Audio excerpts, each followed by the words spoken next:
প্রিয় পথের যাত্রীবৃন্দ, আসসালামু আলাইকুম রহমতুল্লাহি ওয়া বারাকাতুহু। আশা করছি আল্লাহর অশেষ মেহেরবানিতে সবাই খুব ভালোই আছেন। এই দুনিয়ার পথে আমরা সবাই পথিক। কেউ হাঁটছে আলো দেখে, কেউ হাঁটছে আঁধারে, আবার কেউ থেমে গিয়েছে ক্লান্ত হয়ে। কিন্তু সেই পথে যদি জান্নাতের পথ হয়, তাহলে এই কষ্টের হাঁটা সবচেয়ে সৌভাগ্য।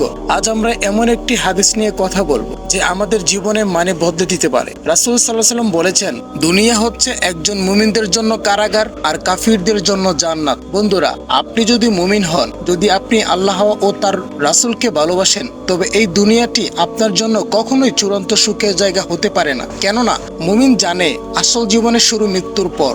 এই দুনিয়ার কষ্ট, পরীক্ষা, অভাব এসব হলো তার ঈমানের পরীক্ষা। আপনি হয়তো বলবেন, আমি তো নামাজ পড়ি, রোজা রাখি, হারাম থেকে বাঁচি, তবু এত কষ্ট। হ্যাঁ ভাই, সেটাই তো প্রমাণ আপনি আল্লাহর প্রিয়, কারণ প্রিয় বান্দাদেরই আল্লাহ পরীক্ষা নেন। আপনার চোখের প্রাণী বৃথা যাচ্ছে না। আপনার নিঃস্ব কান্না, দুঃখ সব শুনেছেন আপনার রব। তিনি আপনাকে জাহান্নাম থেকে বাঁচাতে চাই। ছোট্ট একটা কষ্ট দিয়েছেন, কারণ তিনি আপনাকে চিরস্থায়ী জান্নাতে দিতে চান। অন্যদিকে কাফিররা দুনিয়াতে সুখেই থাকুক, তাদের আসল ঠিকানা তো ভয়ঙ্কর। তারা এখানে যা খুশি করছে, তাদের জন্য তো আখিরাতে কিছুই নেই। তাই হে মুমিন, ধৈর্য ধরুন।